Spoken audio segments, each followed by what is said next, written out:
Welcome to the Slop Farm. Enjoy the video. You begin by preparing the project so edits are precise.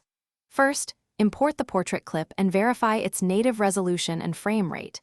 Then create a new sequence set to a landscape 16:9 frame, such as 1920x 1080. This is crucial because sequence settings determine final output. Once done, drag the portrait clip into the timeline and make sure clip scaling is set to maintain height. This keeps important content visible while giving you room to Now you reframe and fill the empty side areas so the image looks intentional. Scale the portrait clip to match the sequence height and slide it left or right to center the subject. You do this to control composition. To avoid black bars, duplicate the clip onto a lower track. Scale that copy to cover the full 16:9 width, then apply a heavy Gaussian blur and color correction to match tones. Make sure you feather masks or reduce contrast at edges to blend the two layers.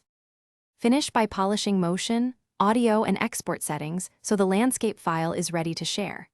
Do a short test render to check framing, audio sync, and matching color between foreground and background.